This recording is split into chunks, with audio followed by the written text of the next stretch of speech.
نحمده ونصلي ونسلم على رسوله الکریم اما بعد۔ نویں سپارے کے آغاز میں حضرت شعیب علیہ السلام اور ان کی قوم کا تذکرہ آیا، اور اس تذکرے کا پھر خلاصہ یہ بتایا کہ اس دنیا میں ہم چھوٹے چھوٹے عذاب بھیجتے رہتے ہیں، اور یہ عذاب اس لیے ہوتے ہیں تاکہ لوگ اللہ پاک کی طرف رجوع کریں، اور جب چھوٹے عذابوں سے لوگ سبق حاصل نہیں کرتے تو پھر اللہ تبارک تعالیٰ کا بڑا عذاب آتا ہے۔ اور یہ چھوٹے عذاب کس طرح سے ہوتے ہیں؟ یہ چھوٹے عذاب بھوک کی شکل میں، فقر، تنگدستی کی شکل میں آتے ہیں، بیماریوں کی صورت میں آتے ہیں، اور دنیا میں انسان کی عزت کا کم ہو جانا، اس شکل میں یہ مختلف عذاب کی شکلیں آتی رہتی ہیں۔ لیکن اگر انسان اللہ پاک کی طرف پلٹ جاتا ہے، لوٹ جاتا ہے تو ٹھیک ہے، نہیں تو پھر بڑا عذاب آتا ہے۔ وَلَوْ أَنَّ أَهْلَ الْقُرَىٰ آمَنُوا وَاتَّقَوْا، ارشاد فرمایا کہ اگر زمین والے، بستی والے اللہ پاک کا ڈر اختیار کریں، تقوی اختیار کریں، تو اس تقوی کے نتیجے میں ہم ان کے لیے روزیوں کی فراوانی کریں گے۔ ارشاد فرمایا لَفَتَحْنَا عَلَيْهِمْ بَرَكَاتٍ مِّنَ السَّمَاءِ، آسمان سے ہم برکتیں اتاریں گے، زمین سے بھی ہم برکتیں نکالیں گے، لیکن جب لوگ انکار کرتے ہیں تو پھر عذاب آتا ہے۔ ارشاد فرمایا أَفَأَمِنَ أَهْلُ الْقُرَىٰ أَن يَأْتِيَهُمْ بَأْسُنَا بَيَاتًا وَهُمْ نَائِمُونَ، کیا لوگ اس بات سے مطمئن ہو گے کہ یہ رات گزار رہے ہوں اور اچانک اللہ کا عذاب آ پڑے، یا اس بات سے یہ مطمئن ہیں کہ یہ دن میں اپنے کام کاج میں مشغول ہوں تو اچانک اللہ پاک کا عذاب آ پڑے؟ اللہ پاک رات کو بھی عذاب دینے پر قادر ہے اور دن میں بھی اللہ پاک عذاب دینے پر قادر ہے۔ افامنوا مکر اللہ، کیا تم اللہ پاک کے عذاب سے مطمئن ہو گئے ہو، بے خوف ہو گئے ہو؟ فلا یأمن مکر اللہ الا القوم الخاسرون، اللہ کے عذاب سے مطمئن وہی ہوتے ہیں جو خسارہ پانے والے ہیں، جو نقصان پانے والے ہیں۔ اولم یہد للذین یرثون الارض من بعد اہلہا، پھر ان آیات کے بعد حضرت موسیٰ علیہ السلام کا تذکرہ تفصیل سے فرمایا، اور موسیٰ علیہ السلام کا جو فرعون اور اس کی قوم کے ساتھ مکالمہ، مباحثہ اور مناظرہ ہوا۔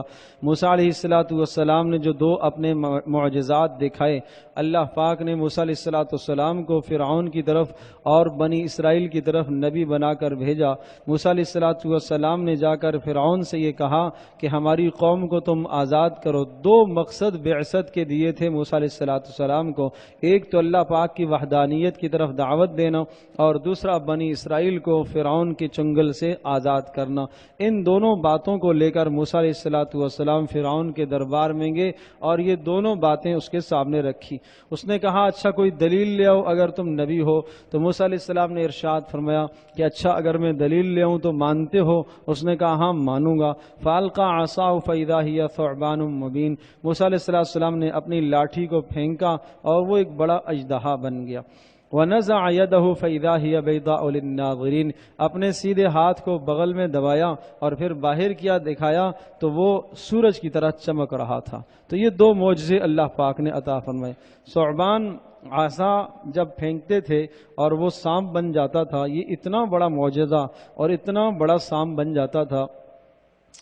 روایت میں آتا ہے عبداللہ ابن عباس رضی اللہ تعالی عنہما کا فرمان ہے کہ جب فرعون کے محل کے سامنے یہ مجمع اکٹھا ہوا اور جادوگر لاٹھیاں لے کے آئے، رسیاں لے کے آئے، اور انہوں نے اپنے اپنے کرتب دکھائے، اور موسیٰ علیہ السلام نے جب اللہ پاک کے اذن سے اپنی لاٹھی کو ڈالا اور یہ سانپ بنا، یہ اتنا بڑا سانپ تھا کہ اس کا نیچے والا جبڑا زمین پر اور اوپر والا جبڑا فرعون کے محل پر تھا۔ چنانچہ وہ سب کے سب ان کی رسیوں کو اور ان کی لاٹھیوں کو نگل گیا، اور فرعون کے لشکروں کی جو لاٹھیاں اور رسیاں جن سے جادو انہوں نے بنائے تھے وہ 1300 اونٹوں پر لاد کر لائے تھے۔ اتنی بڑی رسیاں اور اتنی بڑی لاٹھیاں، اور 80,000 کے قریب یہ تعداد تھی ان لاٹھیوں کی اور رسیوں کی، اور وہ اس طرح سے میدان بھر گیا، یوں لگ رہا تھا کہ پورا میدان سانپوں سے بھرا ہوا ہے۔ اللہ پاک نے موسیٰ علیہ السلام کو حکم دیا القِ عصاک، آپ لاٹھی ڈالو، فَإِذَا هِيَ تَلْقَفُ مَا يَأْفِكُونَ، تو اس لاٹھی نے جب یہ سانپ بن گیا تو اس نے کھایا نہیں، نگلا، سب کچھ ایسا نگل گیا، اور سب نگلنے کے بعد پھر فرعون کی طرف منہ کھول کر دیکھنے لگا۔ تو روایت میں آتا ہے کہ وہ فرعون جس نے خدائی دعویٰ کیا تھا، ڈر کے مارے اپنے تخت سے اترا اور اپنے محل میں بھاگا اور موسیٰ سے کہنے لگا موسیٰ اب بچا لے، اب تو ہی بچا لے۔ فوقع الحق وبطل ما كانوا يعملون، فرمایا اس طرح سے ہم نے حق کو غالب کیا اور باطل کو ہم نے مغلوب کیا، اور موسیٰ علیہ السلام غالب آئے اور جادوگر وہ سارے کے سارے مغلوب ہوئے۔ دوسرا منظر اللہ پاک کی قدرت کا یہ ہوا کہ وہ سارے کے سارے جادوگر القی السحرۃ الساجدین، سجدے میں گر گئے اور سب ایمان لے آئے۔ آنن فانن سب کے دلوں میں ایمان رچ بس گیا، اس لیے کہ وہ سمجھ گئے کہ یہ جادو نہیں ہے، یہ کوئی اور طاقت ہے۔ اس لیے کہ جادو کے ماہر تھے، انہیں پتہ تھا جادو کی تمام قسموں کو ہم جانتے ہیں، یہ کوئی ایسی قسم نہیں ہے۔ وہ جانتے تھے کہ یہ کوئی اوپر کی طاقت ہے، چنانچہ وہ سب کے سب ایمان لے آئے۔ فرعون نے کہا یہ تمہارا منصوبہ تھا، تم نے موسیٰ کے ساتھ مل کر یہ منصوبہ بنایا ہے اور تم خود ہی مغلوب ہوئے ہو۔ ان ھذا لمکر مکرتموہ فی المدینہ، یہ تم نے ایک ساز بازی کی ہے اس لیے لتخرجوا منہا اہلہا، تاکہ مصر سے تم ہمیں نکالو۔ فسوف تعلمون، دیکھو اب تمہارا انجام کیا ہوتا ہے۔ کیا انجام ہے؟ لأقطعن ایدیکم وارجلکم من خلاف، تمہارے ہاتھ پاؤں کو میں کاٹوں گا، ایک ہاتھ ایک پاؤں کاٹوں گا، پھر سولی پر تمہیں لٹکاؤں گا، یہی تمہارا حشر ہوگا۔ سب نے بیک زبان یہ کہا انا الی ربنا منقلبون، ہم سب کے سب اپنے پروردگار کی طرف، رب کی طرف لوٹ کے جانے والے ہیں، جو موسیٰ اور ہارون کا رب ہے، ہم اس رب پر ایمان لے آئے ہیں۔ باقی رہی کہ تو ہمیں عذاب دے گا، فاقض ما انت قاض، کر لے جو تو نے کرنا ہے، انما تقضی هذه الحیات الدنیا، تو دنیا میں عذاب دے گا، آخرت میں تیرا کوئی سروکار نہیں ہے۔ چنانچہ وہ یہ دعا کرنے لگے ربنا افرغ علینا صبرا وتوفنا مسلمین، اے ہمارے پروردگار اب فرعون عذاب دینے پر اتر آیا ہے، اے اللہ ہمیں صبر عطا فرمائیے گا اور ہمارا خاتمہ ایمان پر کرنا۔ یہ آنن فانن جو مسلمان ہوئے ان کے ایمان کی کیفیت یہ ہو گئی۔ تو جب انسان صدق دل سے اللہ کی ذات عالی پر ایمان لاتا ہے تو اللہ تبارک تعالیٰ کی مدد بھی آتی ہے۔ وقال الملأ من قوم فرعون اتذر موسیٰ وقومہ، اب ہوا یہ کہ فرعون ان تمام جادوگروں کے پیچھے لگ گیا، ان کو قتل کرنے کے منصوبے بنانے لگا۔ تو اراکین سلطنت وزراء نے فرعون سے کہا کہ عجیب بات ہے، جو بقول تمہارے اصل فتنے کی بنیاد اور جڑ موسیٰ اور ہارون ہیں ان کو تو چھوڑ رہا ہے، اور تو ان کے پیچھے لگ گیا جو اپنی قوم کے لوگ ہیں انہیں تو قتل کر رہا ہے۔ مفسرین نے لکھا ہے کہ عقل ہی ماری گئی، اس کی عقل ہی ماری گئی ہے کہ جو اصل مدعا تھا اس کا، اور جو اصل جس کو وہ دشمن سمجھتا تھا اور جس کو اصل وہ فتنے کی جڑ سمجھتا تھا، اس کے متعلق تو بالکل ذہول ہو گیا۔ روایت میں آتا ہے موسیٰ علیہ السلام کا ایسا روب اس پر طاری ہوا کہ موسیٰ علیہ السلام کا نام بھی نہیں لے سکتا تھا، اس قدر روب طاری ہوا۔ تو لوگوں نے اسے سمجھایا، بتایا کہ تیرا مقصد تو کچھ اور تھا، موسیٰ کو مارنا اور ہارون کو مارنا تھا اور بنی اسرائیل کو قتل کرنا تھا، یہ کیا تو نے اپنی قوم کو مارنا شروع کر دیا۔ سنقتل ابناءہم ونستحیی نساءہم وانا فوقہم قاہرون، تو کہنے لگا ہاں میں ان کے بچوں کو قتل کروں گا، ان کی عورتوں کو زندہ چھوڑوں گا اور ہم ان پر غالب آئیں گے۔ لیکن موسیٰ علیہ السلام نے اپنی قوم سے کہا استعینوا باللہ واصبروا، تم اللہ پاک کی مدد مانگو اور صبر کو، مصائب آئیں گے صبر کرو، اللہ کی مدد مانگتے رہو۔ ان الارض للہ، زمین کی بادشاہت سلطنت اللہ کی ہے، اللہ جسے چاہے گا عطا کرے گا۔ اگر تمہیں اس دنیا میں حالات آئیں، سختیاں آئیں تو پریشان نہیں ہونا۔ والعاقبۃ للمتقین، انجام نیک لوگوں کا ہے، آخری انجام یعنی آخرت متقیوں کے لیے ہے۔ موسیٰ علیہ السلام کی قوم والے جو لوگ تھے وہ بھی بڑے سخت دل تھے، انہوں نے کہا اوذینا من قبل ان تأتینا ومن بعد ما جئتنا، موسیٰ تیرے آنے سے پہلے بھی ہم پٹتے تھے، تیرے آنے کے بعد بھی پٹنے لگ گئے، تو فائدہ کیا ہوا کیا فائدہ؟ آپ کے آنے سے ہمیں کیا فائدہ ہوا؟ موسیٰ علیہ السلام نے ارشاد فرمایا دیکھو اللہ پاک سے مدد مانگو اور صبر کرو، کچھ تو حالات آئیں گے، کچھ تو مصائب آئیں گے۔ قال عسى ربكم ان يهلك عدوكم، موسیٰ علیہ السلام نے ارشاد فرمایا یقین ہے کہ تمہارا پروردگار تمہارے دشمن فرعون کو ہلاک کرے گا، لیکن اگلی بات سمجھیے گا وَيَسْتَخْلِفَكُمْ فِي الْأَرْضِ فَيَنْظُرَ كَيْفَ تَعْمَلُونَ، پھر اللہ پاک اس زمین کی حکمرانی تمہیں عطا کرے گا اور اللہ پاک تمہیں آزمائے گا کہ تم اب کیا کرتے ہو۔ اس نے تو ظلم مچائے، زیادتیاں مچائی ہیں اور ناجائز اس نے تصرفات کیے اور مال اور سیاست کے گمنڈ میں آ کر اس نے خدائی دعویٰ کیا۔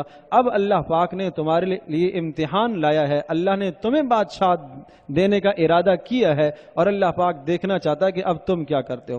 تو معلوم یہ ہوا کہ دنیا میں کسی کو جو اختیار ملتا ہے، جو اقتدار ملتا ہے، وہ اللہ پاک کی طرف سے آزمائش ہوا کرتی ہے۔ وہ اختیار لے کر وہ خوش نہ ہوا کرے۔ اس لیے رسول پاک صلی اللہ علیہ وسلم کا فرمان ہے کہ جس آدمی کو حکمران بنایا گیا، کوئی عہدہ سونپا گیا، وہ سمجھ لے کہ اسے کند چھری سے ذبح کر دیا گیا۔ اگر وہ حق کے مطابق فیصلہ نہیں کرے گا تو آخرت کا بڑا عذاب ہے، اور اس دنیا میں اگر حق کے مطابق فیصلہ کرے گا تو لوگوں کی باتیں سننی پڑیں گی اور سخت سننی پڑیں گی اور بری بری باتیں سننی پڑیں گی۔ کبھی جان کا مسئلہ، جان خطرے میں آ جائے گی، کبھی مال خطرے میں آ جائے گا۔ تو اس لیے یقیناً بڑی آزمائش ہے۔ سیادت، قیادت، سرداری، یہ سب اللہ پاک کی طرف سے امتحانات ہیں۔ حضرت ابو ہریرہ رضی اللہ تعالیٰ عنہ کا نام آپ نے سنا ہو، کتنے جلیل القدر صحابی ہیں۔ انہوں نے آ کر کہا اللہ کے رسول مجھے بھی آپ کوئی قضا کا عہدہ عطا فرما دیجئے، کسی جگہ کی حکمرانی اور کسی جگہ کی گورنری آپ مجھے بھی عطا فرمائیں۔ تو رسول پاک صلی اللہ علیہ وسلم نے ارشاد فرمایا کہ تیرے اندر میں اس کی اہلیت نہیں پاتا، تیرے اندر اس کی اہلیت نہیں پاتا۔ حالانکہ کتنا زہد تھا، کتنا تقوی تھا، خوف خدا ہے۔ اور یوں سمجھ لیجئے کہ رسول پاک صلی اللہ علیہ وسلم کے ارشادات اور احادیث کو سب سے زیادہ نقل کرنے والے حضرت ابو ہریرہ رضی اللہ تعالیٰ عنہ ہیں۔ لیکن اس میں جس حوصلے کی ضرورت پڑتی ہے اور جس ہمت کی ضرورت پڑتی ہے اور جس بڑے ایمان کی ضرورت پڑتی ہے وہ بہت بڑا ایمان ہے۔ ایمان کے کئی درجات ہیں۔ ایمان کا ایک درجہ، سب سے کمزور درجہ ایمان کا وہ ہوتا ہے جو آدمی کو نماز پر تیار کرتا ہے، جو آدمی کو نماز پر تیار کرتا ہے۔ اذان ہو اور اذان سن لینے کے بعد بندہ اٹھ جائے تو یہ ایمان اس کا ہے، کچھ نہ کچھ ہے۔ لیکن اگر اذان ہونے کے بعد یہ ٹس سے مس نہ ہو، اسے فکر ہی نہیں ہے، اور یہ نہ یہ اپنے آرام کو چھوڑے، نہ یہ اپنے کاروبار کو چھوڑے، نہ یہ اپنی نیند کو چھوڑے، تو ایمان کا کوئی درجہ اس کے پاس نہیں ہے۔ اتنا کمزور ایمان ہو گیا جو اس کو فرائض پر تیار نہیں کر سکتا۔ اور پھر دوسرا درجہ ایمان کا آتا ہے، ایمان کا پھر دوسرا درجہ آتا ہے معاملات کا، اخلاقیات کا۔ بہت سارے لوگ آپ دیکھتے ہیں کہ نمازی ہیں، تہجد گزار ہیں، قرآن کی تلاوت کرتے ہیں، لیکن زبان کے بڑے سخت ہوتے ہیں۔ آپ کہتے ہیں صاحب بڑا نمازی آدمی ہے لیکن زبان اس کی صحیح نہیں ہے، بولتا ٹھیک نہیں ہے، بدتمیز آدمی ہے۔ تو کیا کہا جائے گا؟ کہا جائے گا کہ اس کے پاس ابھی اخلاقیات والا ایمان نہیں آیا۔ اخلاقیات کے لیے ذرا بڑے ایمان کی ضرورت ہے۔ ساری رات ایک آدمی تہجد پڑھ لیتا ہے، ساری رات نوافل ادا کر لے گا، 100 رکعت نماز نفل ادا کرنا آسان ہے، کسی روٹھے ہوئے کو منانا مشکل ہے۔ جس آدمی سے ناراض ہو اور اس کو اللہ کی رضا کے لیے معاف کرنا اور اس سے جا کے معافی مانگنا یہ مشکل کام ہے۔ اس لیے اخلاقیات کے لیے ذرا بڑا ایمان چاہیے۔ بہت سارے آدمی ایسے ہوتے ہیں، آپ کہیں گے صاحب تہجد گزار بھی ہے، اخلاق بھی اس کے بڑے اچھے ہیں، لیکن معاملات اس کے درست نہیں ہیں۔ سود کھاتا ہے، سودی کاروبار کرتا ہے، خیانت کرتا ہے، مال کے اندر ڈنڈی مارتا ہے، تو کیا کہا جائے گا؟ معاملات والا ایمان اس کے پاس ابھی نہیں ہے۔ ایمان، معاملات کے لیے بڑے ایمان کی ضرورت ہے۔ اور بہت سارے ایسے ہیں، نماز بھی ٹھیک ہے، اخلاق بھی ٹھیک ہیں، معاملات بھی ٹھیک ہیں، لیکن جب کوئی عہدہ سپرد ہوتا ہے اور جب کوئی اختیار سونپا جاتا ہے تو پھر اختیار سے ناجائز فائدہ اٹھاتے ہیں۔ کہا جائے گا ایمان ان کا نماز والا ایمان بھی ہے، اخلاقیات والا ایمان بھی ہے، معاملات والا ایمان بھی ہے، لیکن سیاست والا ایمان نہیں ہے۔ سیاست کے لیے بہت بڑا ایمان چاہیے، بہت بڑا ایمان چاہیے۔ تو اس لیے رسول پاک صلی اللہ علیہ وسلم کا فرمان ہے کہ کانت انبیاء بنی اسرائیل تسوسہم، کہ بنی اسرائیل کے جو انبیاء تھے وہ وہی ان کی حکمرانی کیا کرتے تھے، وہی ان کی سیاست کیا کرتے تھے، وہی ان کی حکمرانی کرتے تھے، وہی ان کے رفاعی کاموں کو، دیگر کاموں کو وہی دیکھا کرتے تھے۔ تو اس کے لیے بہت بڑے ایمان کی ضرورت ہے۔ حضرت معاویہ رضی اللہ تعالیٰ عنہ کا دیکھو نا کتنا بڑا ایمان ہے۔ ایک علاقہ فتح ہو گیا، اور دشمن قبضے میں آ گیا، یوں سمجھ لیے کہ یہ سمجھیے کہ جناب سارا مال غنیمت بھی ہاتھ میں آ گیا اور اس پورے ملک پر قبضہ بھی ہو گیا ہے، لیکن کسی نے یہ آواز لگائی الوفا الوفا، یہ وفاداری آپ نے نہیں کی ہے، یہ غدر ہے، یہ دھوکہ ہے۔ پوچھا کیوں، کیا دھوکہ کا کام میں نے کیا؟ کہا اس لیے کہ آپ کا اس قوم کے ساتھ معاہدہ تھا، اور معاہدے کی جو تاریخ ختم ہونے والی تھی، کل مثلا معاہدے کی تاریخ ختم ہونے والی ہے، آج رات کو آپ نے اس کی بارڈر پر جا کر اپنی فوجوں کو بٹھا دیا، اور جیسے ہی صبح ہوئی تو فوری حملہ کر دیا۔ دشمن تو غافل تھا، اس نے سمجھا کہ معاہدے کی تاریخ کل ختم ہونی ہے، اگر تیاری کر کے وہ آئیں گے تو بھی 3-4 دن تو لگے گے، وہ تو غافل پڑے ہوئے تھے، اور آپ نے حملہ کر دیا، علاقہ سارا فتح ہو گیا۔ تو یہ حضرت عمر بن عباسہ رضی اللہ تعالیٰ عنہ تھے، انہوں نے بتایا کہ امیر المومنین یہ صحیح نہیں ہے، یہ غداری ہے، یہ رسول پاک صلی اللہ علیہ وسلم کے طریقے کے مطابق نہیں ہوا۔ تو صحابہ سے پوچھا کہ یہ عمر ٹھیک کہہ رہے ہیں؟ تو سب نے کہا ہاں ٹھیک کہہ رہے ہیں۔ تو اپنی فوجوں کو واپس بلا لیا، اپنے مفتوحہ علاقے کو، فتح کیے ہوئے علاقے کو چھوڑ دیا، اور دشمن کا جو مال ہاتھ آیا تھا سارے مال کو واپس کر دیا، جو قیدی تھے سب کو آزاد کر دیا۔ اسلام تو اس طرح سے سیاست سکھاتا ہے کہ جب کسی کے پاس اختیار آئے، اقتدار آئے، تو وہ اختیار اور اقتدار میں اللہ پاک کے احکامات کو بجا لائے۔ اسی لیے رسول پاک صلی اللہ علیہ وسلم کا فرمان ہے الا کلکم راعٍ وکلکم مسئول عن رعیتہ، تم میں سے ہر آدمی نگہبان ہے اور ہر آدمی سے اس کی رعیت کے متعلق سوال کیا جائے گا۔ ارشاد فرمایا مرد اپنے گھر میں نگہبان ہے، عورت اپنے گھر میں نگہبان ہے، اس سے پوچھا جائے گا۔ تو ہر آدمی کی جو نگہبانی ہے اس نگہبانی میں وہ ٹھیک ٹھیک کام کرے۔ وَلَقَدْ أَخَذْنَا آلَ فِرْعَوْنَ بِالسِّنِينَ وَنَقْصٍ مِّنَ الثَّمَرَاتِ۔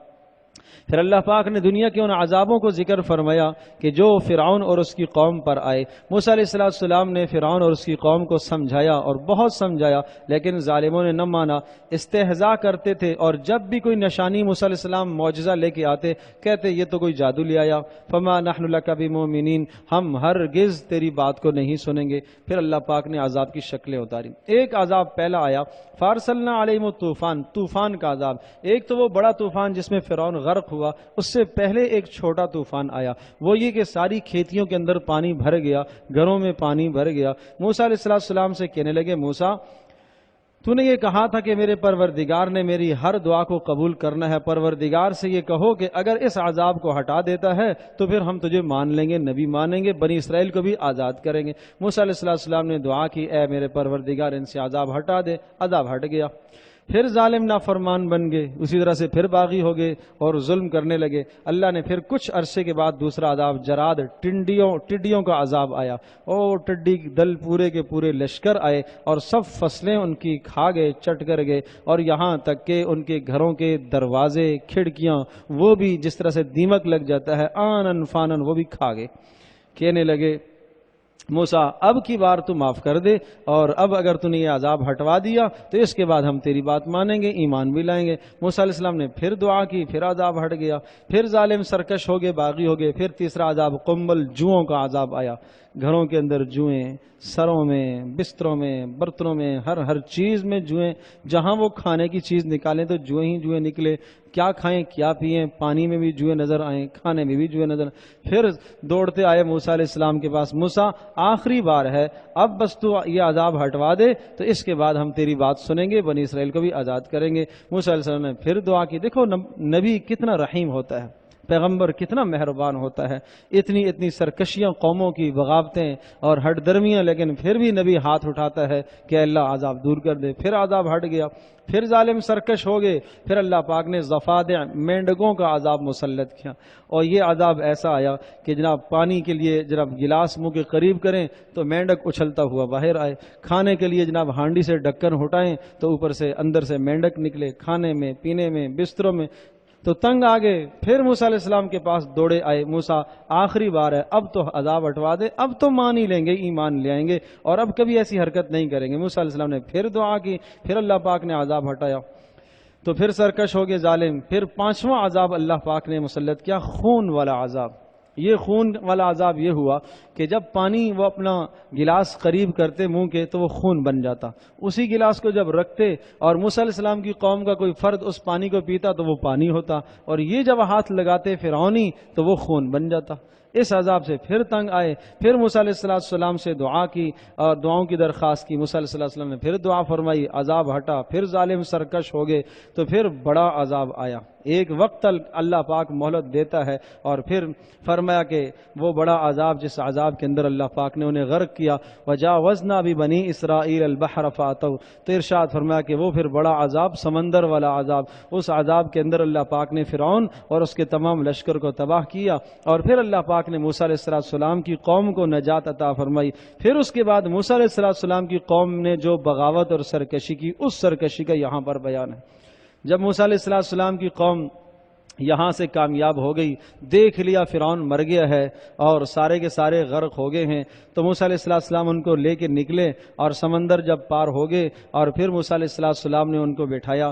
ایک قوم سے گزر ہوا کہ جو کسی پتھر کی پوجا کر رہے تھے، تو موسیٰ علیہ السلام سے کہنے لگے اجعل لنا الہا کما لہم آلیہ، موسیٰ ہمارے لیے بھی ایسا کوئی معبود تلاش کر کے لا جس طرح سے یہ معبود بنائے بیٹھے ہوئے ہیں۔ موسیٰ علیہ السلام نے ارشاد فرمایا انکم قوم تجہلون، جاہلو کیسی باتیں کرتے ہو، اللہ پاک نے تمہیں نجات عطا فرمائی، اغیر اللہ ابغیکم، اللہ پاک کے سوا کسی اور کو تم معبود بناتے ہو، جس اللہ نے تمہیں عزتیں دی ہیں اور اللہ پاک نے تمہیں فرعون اور اس کے لشکر سے نجات دی ہے اور اللہ پاک نے قسم قسم کی تمہیں نعمتیں دی ہیں، یہ کیا کر رہے ہو؟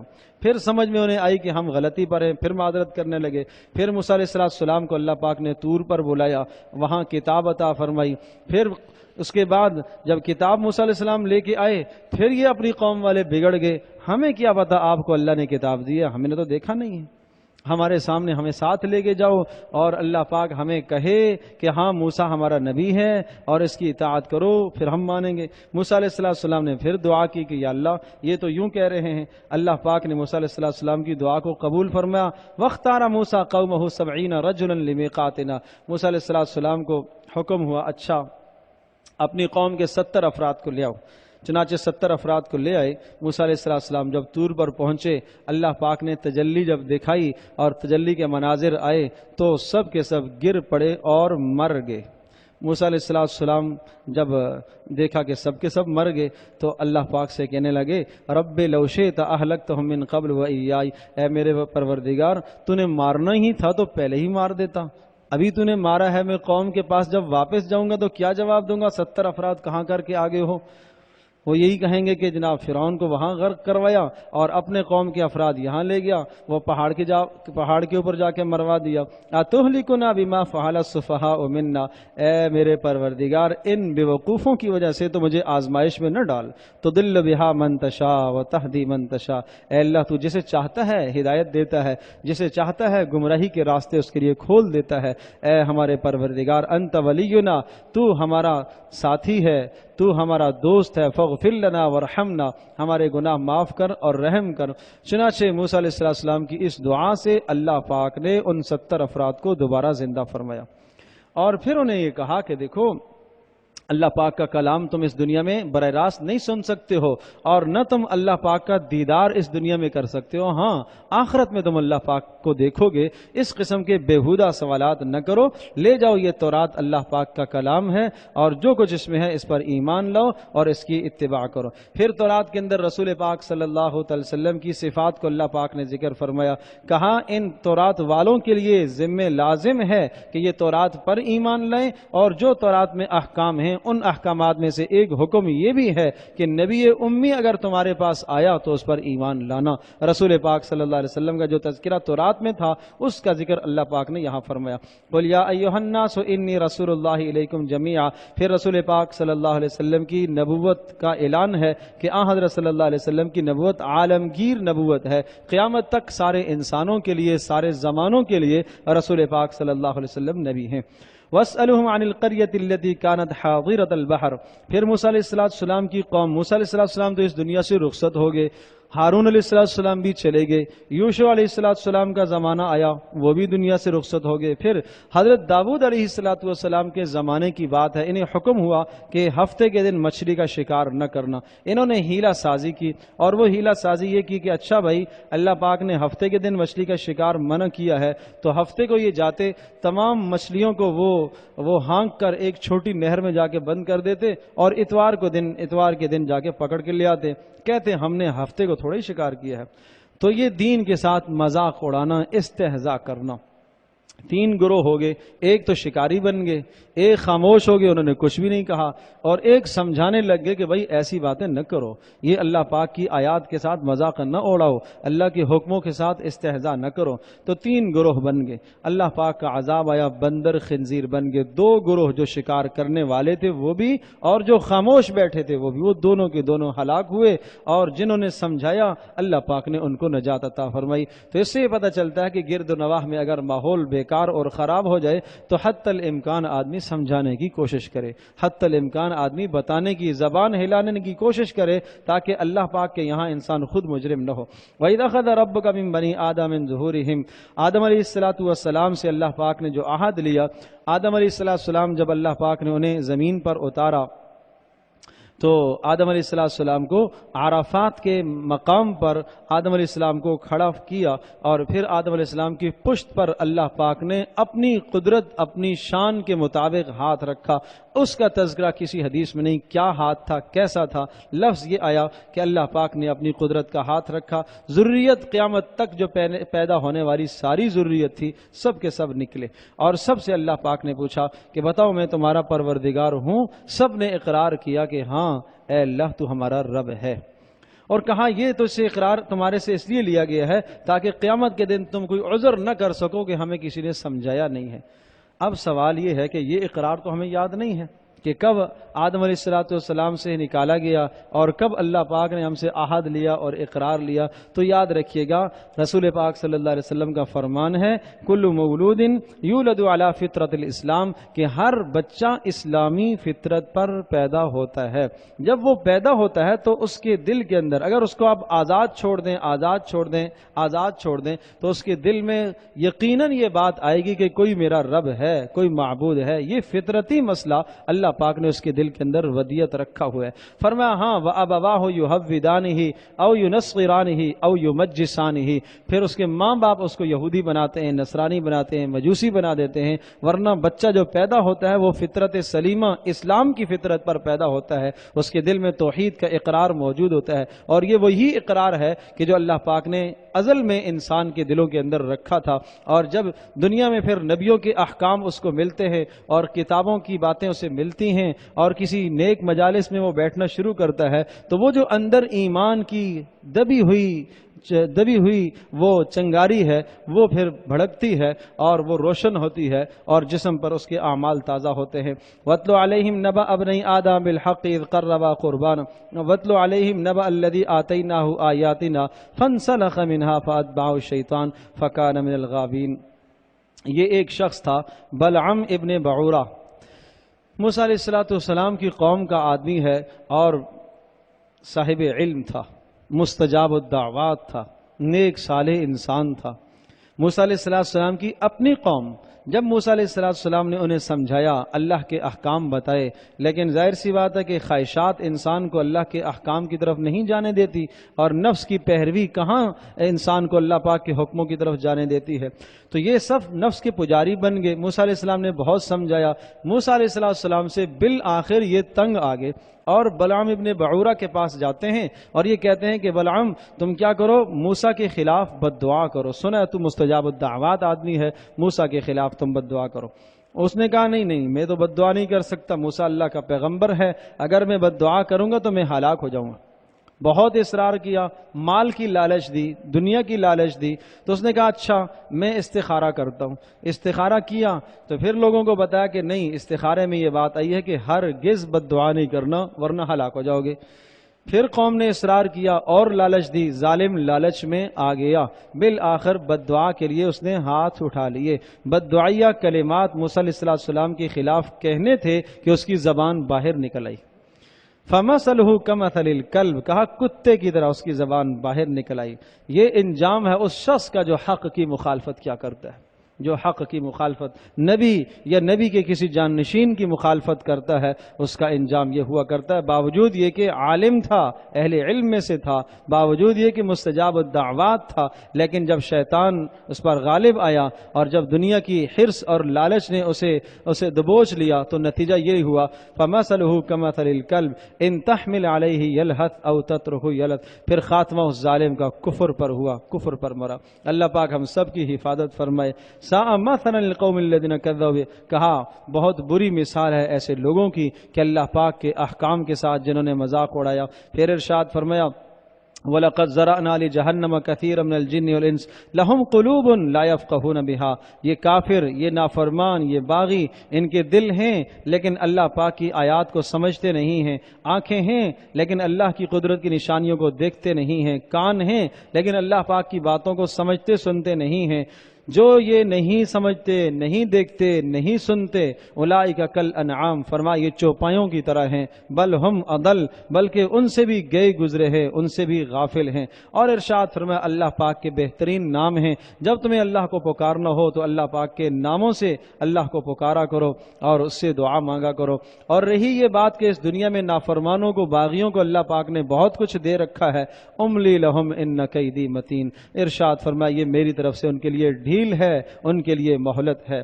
قل لا املک لنفسی نفعا ولا ضرا الا ما شاء اللہ، نبی پاک صلی اللہ علیہ وسلم کے اختیارات کی نفی ہے کہ کائنات میں سارے اختیارات اللہ پاک نے اپنے پاس رکھے ہیں۔ کہاں آپ کہہ دیجئے کہ میں کسی نفع اور نقصان کا مالک ہرگز نہیں ہوں۔ ولو اعلم الغیب لاستکثرت من الخیر، اگر میں غیب جانتا ہوتا تو میں بہت ساری خیر اکٹھی کر لے گا کہ کل آنے والے مصائب مجھے نہ آئیں اور تکلیفیں مجھے نہ آئیں، لیکن آپ جانتے ہیں کہ رسول پاک صلی اللہ علیہ وسلم کو تکلیفیں پہنچی ہیں، مصائب پہنچے ہیں، اس سے پتہ چلا کہ رسول پاک صلی اللہ علیہ وسلم کے پاس علم غیب نہیں تھا۔ فرمایا اگر میرے پاس علم غیب ہوتا وما مسنی السوء، تو مجھے کوئی تکلیف کبھی نہ پہنچتی، کہ کل آنے والی تکلیف کا ازالہ میں پہلے ہی کر لیتا، میں پہلے سے ہی بندوبست کر لیتا۔ والذی خلقکم من نفس واحدہ، انسان کا مزاج ذکر فرمایا، کہا میاں بیوی جب دونوں کا آپس میں میلاب ہوتا ہے اور اللہ پاک سے نیک صالح دعا مانگتے ہیں اور کہتے ہیں اے اللہ اگر تو نے ہمیں صالح اولاد، سالم اور صالح اولاد عطا کر دی، صحیح اولاد اللہ پاک نے دے دی اور عافیت کے ساتھ اللہ پاک نے اگر ہمیں اولاد دے دی تو ہم شکر کریں گے۔ فلما آتاہما صالحا جعلا لہ شرکا فیما آتاہما، جب انہیں صحیح سالم اولاد مل جاتی ہے اور جس طرح سے ان کا مطالبہ تھا اللہ پاک نے اولاد عطا کر دی ہے تو اب یہ شرک کرنے لگتے ہیں۔ فتعالی اللہ عما یشرکون، کہا اللہ پاک تو ایسی شرک سے پاک ہے۔ پھر آخر میں ارشاد فرمایا خذ العفو وامر بالعرف واعرض عن الجاہلین، جب کہیں دین کی بات کرنی ہو تو معافی کو لازم پکڑنا، اور اگر دین کی بات کرتے ہوئے تمہارے سے کوئی الجھتا ہے تو فرمایا ان سے اعراض کرنا، اور اگر وَإِمَّا يَنزَغَنَّكَ مِنَ الشَّيْطَانِ نَزْغٌ، اگر شیطان کی طرف سے تمہیں کوئی وسوسہ آتا ہے بزدلی کا کہ اگر میں یہاں خاموش رہا تو کوئی کہے گا یہ بزدلی ہے، تو فاستعذ باللہ، اعوذ باللہ من الشیطان الرجیم پڑھا کرو۔ فرمایا اللہ والے وہ لوگ ہیں، ڈرنے والے وہ لوگ ہیں جب شیطان کا وسوسہ آتا ہے تو تذکروا، وہ خوب بیدار ہو جاتے ہیں، وہ سمجھتے ہیں کہ یہ شیطان کی طرف سے ہے۔ وَإِخْوَانُهُمْ يَمُدُّونَهُمْ فِي الْغَيِّ، اور فرمایا جو شیطان کی پیروی کرنے والے ہیں وہ شیطان کے پیچھے چل رہے ہوتے ہیں اور پھر وہ گناہ کرنے میں کسی قسم کی کمی نہیں کرتے بلکہ آگے بڑھتے چلے جاتے ہیں۔ يَسْأَلُونَكَ عَنِ الْأَنْفَالِ، اس سورہ انفال کے آغاز میں اللہ پاک نے بدر کے حالات کو ذکر فرمایا اور ایمان والوں کی صفات کو ذکر فرمایا۔ پہلی خوبی اذا ذکر اللہ وجلت قلوبہم، جب اللہ کا تذکرہ ان کے سامنے آتا ہے تو ان کے دل کانپ اٹھتے ہیں۔ دوسری خوبی وَإِذَا تُلِيَتْ عَلَيْهِمْ آيَاتُهُ زَادَتْهُمْ ایمانا، قرآن پڑھ کر سنایا جائے تو ان کا ایمان، ان کے ایمان میں اضافہ ہو۔ تیسری خوبی وَعَلَىٰ رَبِّهِمْ يَتَوَكَّلُونَ، اللہ پر بھروسہ کرتے ہیں۔ اور چوتھی خوبی یقیمون الصلاۃ، نماز قائم کرتے ہیں۔ پانچویں خوبی اللہ کے دیے ہوئے میں سے خرچ کرتے ہیں۔ فرمایا جن میں یہ پانچ خوبیاں ہوں اولئک هم المؤمنون حقا، یہی سچے پکے مومن ہیں۔ لہم درجات، ان کے لیے اللہ کے پاس بڑے درجے ہیں اور عزت کی روزی ہے۔ اور پھر اللہ پاک نے بدر کے واقعے کو ذکر فرمایا اور ارشاد فرمایا کہ تم بدر میں اس جماعت کے ساتھ لڑنے کی تمنا رکھتے تھے جو تعداد میں تھوڑے تھے، اور اللہ پاک تمہیں اس جماعت کے ساتھ لڑانا چاہتا تھا جو زیادہ تھے۔ اور واقعہ یہ ہوا تھا کہ شام سے قافلہ، تجارتی قافلہ آ رہا تھا اور مدینہ کے قریب سے گزر کر وہ مکہ کی طرف جا رہا۔ ابو سفیان اس قافلے کے سردار تھے۔ اس قافلے میں بڑا مال تھا۔ رسول پاک صلی اللہ علیہ وسلم نے صحابہ کو حکم دیا کہ اس قافلے کا راستہ روکتے ہیں، اس لیے کہ یہ سارا مال جا کر اسلام کے اور مسلمانوں کے خلاف استعمال کریں گے۔ چنانچہ ان قافلے والوں کو اطلاع ہوئی کہ مسلمان ہمارا پیچھا کر رہے ہیں۔ وہ راستہ بدل کر کے مکہ میں پہنچ گئے اور مکہ والوں کو جا کے اطلاع کی کہ مدینہ میں مسلمانوں نے ہمارے خلاف لشکر جرار تیار کر کے رکھا ہے۔ وہاں سے ابو جہل 1000 افراد پر مشتمل ایک لشکر لے کے آیا۔ صحابہ کی تعداد صرف 313 اور ساتھ سامان کچھ بھی نہیں ہے، اسلحہ بھی کچھ بھی نہیں ہے، صرف 2 4 6 تلواریں ہیں اور اسی طرح سے کچھ گھوڑے ہیں، اور اکثر و بیشتر لوگ جو ہے وہ پیدل تھے، اس لیے کہ لڑائی کے ارادے سے نکلے ہی نہیں تھے۔ تو اللہ تبارک و تعالیٰ کی طرف سے پھر آزمائش آ گئی کہ اب دیکھو امتحان آیا تمہارا، اب کیا ہوتا ہے۔ رسول پاک صلی اللہ علیہ وسلم کو اطلاع ملی کہ وہ تجارتی قافلہ تو جان بچا کے نکل گیا، اب مکہ سے لشکر جرار لڑنے کے لیے آیا ہے۔ آپ علیہ السلام نے صحابہ سے رائے لی کہ بتاؤ کیا کرنا ہے۔ کسی نے کہا کہ واپس چلنا ہے، اس لیے کہ ہم لڑنے کی غرض سے تو آئے نہیں تھے اور جا کے تیاری کر کے آئے۔ آپ علیہ السلام کے ساتھ جو مہاجرین تھے ان سب نے یہ کہا کہ نہیں ہم لڑیں گے۔ آپ علیہ السلام انصار کی رائے چاہتے تھے، انصار میں سے کوئی نہ بولے۔ پھر آپ علیہ السلام نے پوچھا ہاں بھائی بولو کیا رائے ہے، پھر کوئی نہ بولے۔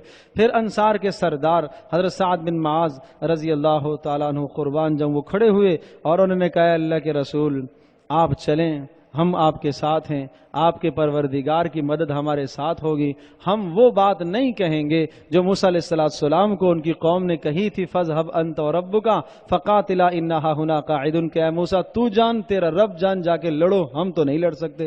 نہیں اے اللہ کے رسول ہم آپ کے ساتھ جائیں گے اور ہم لڑیں گے، ہم آگے سے پیچھے سے دائیں سے بائیں سے ہر جانب سے لڑیں گے اور ہمارے جوان آپ کے قدموں میں کٹ کٹ کے گریں گے، آپ دیکھیں گے کہ کس طرح سے انصار لڑتے ہیں۔ تو حضرت سعد بن معاذ رضی اللہ تعالیٰ عنہ کے اس خطاب سے رسول پاک صلی اللہ علیہ وسلم کا چہرہ کھلکھلا اٹھا۔ آپ علیہ السلام پھر آگے چلے اور اللہ پاک نے وہ پھر مدد فرمائی۔ اللہ پاک کا نظام ایسا ہو گیا، رسول پاک صلی اللہ علیہ وسلم ساری رات بدر کے مقام پر ساری رات روتے رہے اور اللہ پاک سے مانگتے رہے۔ ایک بار اگر صدیق آئے دیکھا سجدے میں پڑے ہوئے ہیں، دوسری بار آئے، تیسری بار آئے، چوتھی بار آئے دیکھا سجدے میں ہی ہیں، سجدے میں ہی ہیں۔ رسول پاک صلی اللہ علیہ وسلم اس طرح سے اللہ سے مانگ رہے اور یہ کہا کہ اے اللہ یہ مٹھی بھر جماعت اگر یہ ہلاک ہو گئی تو تیری عبادت پھر کوئی نہیں کرے گا۔ تو اللہ پاک نے خوشخبری سنائی، رات ہی کو خوشخبری آ گئی اللہ کی جانب سے کہ کل یہاں آپ کی لڑائی ہوگی اس لشکر کے ساتھ، مشرکین کے ساتھ، اور ایک ایک کا نام لے لے کے کر بتایا کہ فلاں یہاں مرے گا، فلاں کافر یہاں مرے گا، فلاں کافر یہاں مرے گا۔ رسول پاک صلی اللہ علیہ وسلم نے صحابہ کو خوشخبری سنائی اور بتا دیا کہ اس طرح سے کافر فلاں فلاں جگہ پر کٹیں گے، قتل کیے جائیں گے۔ اللہ پاک کی طرف سے ایک ایسا نظام ہوا کہ جب صبح سورج نکلنے لگا تو اب جگہ کا انتخاب کرنا ایک بڑا کام ہوتا ہے۔ اللہ پاک نے رسول اکرم صلی اللہ علیہ وسلم کو جو تدبیر عطا فرمائی تھی، نبی پاک صلی اللہ علیہ وسلم کو اللہ پاک نے جو ذہانت عطا فرمائی تھی وہ کیا ہی خوب ذہانت تھی۔ رسول پاک صلی اللہ علیہ وسلم نے اس طرف کا انتخاب کیا جس طرف سے سورج نکل رہا تھا، چونکہ سورج پیٹھ کے پیچھے ہوگا، آنکھوں کو نہیں لگے گا۔ مشرکین کا لشکر سامنے تھا اور جب وہ دیکھتے تو ان کو سورج آنکھوں میں پڑتا، جس سے ان کے لیے لڑنا بہت مشکل ہوا۔ دوسرا انتخاب جگہ کا اس طرح سے ہوا کہ رسول پاک صلی اللہ علیہ وسلم نے پتھریلی زمین کا انتخاب کیا، مشرکین نے سیدھی میدان والی زمین کا انتخاب کیا۔ اللہ پاک نے بارش برسائی، وہ جو میدان تھا وہ میدان کے اندر گارا مٹی جمع ہو گئی اور وہ دلدل ایسا ہو گیا کہ وہاں گھوڑے کا چلنا مشکل، اور وہ جو پتھریلی زمین تھی وہاں صحابہ سہولت سے چلنے لگے، اطمینان سے چلنے لگے۔ یہ دو مددیں اللہ پاک کی ہوئی۔ تیسری مدد اللہ پاک نے اوپر سے فرشتے اتارے اور فرشتوں نے بنفس نفیس اس موقع پر قتال کیا، لڑائی کی، اور فرشتے آئے اور پھر 1000 کا لشکر اللہ پاک نے فرشتوں کا اتارا۔ پھر اطلاع آئی کہ مکہ والوں نے پیچھے 2000 اور لشکر بھیجا ہے۔ پھر اللہ پاک نے خوشخبری دی اگر انہوں نے 2000 کا لشکر لایا تو تمہارے لیے 3000 کا لشکر آئے گا۔ پھر انہوں نے کہا کہ 3000 کا لشکر مشرکین کا آ رہا ہے۔ اللہ پاک نے اور تسلی دی اگر ان کا 3000 کا لشکر آیا ہم 5000 تمہارے لیے اتاریں گے۔ اور پھر یہ ارشاد فرمایا کہ بھائی یہ 5000 کا اتارنا، 1000 کا اتارنا، اللہ پاک نہ اس 1000 کا محتاج نہ 5000 کا محتاج ہے، یہ محض تمہارے دلوں کو جوڑنے کے لیے اللہ پاک نے ایسا کیا تاکہ تمہارے دلوں کو اطمینان ہو جائے، تاکہ تمہارے دلوں کو سکون ہو جائے۔ تو ارشاد فرمایا اللہ پاک نے اس طرح سے مدد فرمائی سألقی فی قلوب الذین کفروا الرعب فاضربوا فوق الاعناق واضربوا منهم کل بنان۔ ارشاد فرمایا کہ ان کافروں کے دلوں میں اللہ پاک نے رعب ڈالا، مسلمانوں کو حکم ہوا، فرشتوں کو حکم ہوا فاضربوا فوق الاعناق، ان ظالموں کی مشرکوں کی گردنیں مارو، واضربوا منهم کل بنان، اور ایک ایک جوڑ ان کے کاٹو۔ اور کیوں؟ ذالک بانہم شاقوا اللہ ورسولہ، اس لیے اللہ اور اس کے رسول کے مخالف اور دشمن ہیں، اور انہیں پتہ چلے کہ اللہ اور اس کے رسول کا جو دشمن ہوتا ہے اس کا علاج یہی ہوا کرتا ہے۔ یا ایھا الذین آمنوا اذا لقیتم الذین کفروا زحفا، اسلامی فوج کے آداب ہیں۔ پہلا ادب یہ ہے کہ دیکھو کافر سے، دشمن سے ڈرنا نہیں، پیٹ پھیر کے ہرگز بھاگنا نہیں ہے۔ دوسرا ادب اطیعوا اللہ ورسولہ، دیکھو اگر غلبہ چاہتے ہو تو اللہ اور اس کے رسول کی اطاعت، یہ دوسرا اصول ہے اسلامی فوج کا۔ وَلَا تَوَلَّوْا عَنْهُ وَأَنْتُمْ تَسْمَعُونَ، اور جب تمہیں اللہ اور اس کا رسول پکارے تو پیچھے مت ہٹنا۔ اور ارشاد فرمایا سب سے بدترین لوگ وہ ہوتے ہیں کہ جن کو اللہ اور اس کے رسول کی طرف سے پکار آئے تو وہ پکار پر لبیک نہ کہیں، وہ بدترین ہیں۔ اور تیسرا ادب یہ ذکر فرمایا استجیبوا للہ وللرسول اذا دعاکم لما یحییکم، جب بھی تمہیں اللہ اور اس کا رسول پکارے نماز کی طرف، دیگر حکم کی طرف، قتال کی طرف، تو اس آواز پر لبیک کہو۔ اور ارشاد فرمایا یا ایھا الذین آمنوا لا تخونوا اللہ، چوتھا اصول یہ ذکر فرمایا اللہ کے ساتھ خیانت نہ کرنا، رسول کے ساتھ خیانت نہ کرنا، اپنے اموال اور اپنے ایک دوسرے کے ساتھ خیانت نہ کرنا۔ پانچواں اصول یہ ارشاد فرمایا ان تتقوا اللہ یجعل لکم فرقانا، اللہ کا ڈر اختیار کرو تو اللہ پاک تمہیں حق اور باطل میں تمیز کرنے کی صلاحیت عطا کرے گا۔ کس طرح سے تم فتح پاؤ گے کافروں پر، اللہ پاک اس کی صلاحیت تمہیں عطا کرے گا، یہ اس بنیاد پر ہے کہ تم تقوی اختیار کرو۔ اور پھر آخر میں یہ ذکر فرمایا اس دنیا میں اللہ تبارک و تعالیٰ کا عذاب اس وقت تک رکا رہتا ہے جب تک لوگ استغفار کرتے رہتے ہیں، اور جب استغفار اٹھ جاتا ہے، استغفار لوگ نہیں کرتے، تو پھر اللہ پاک کا عذاب آتا ہے۔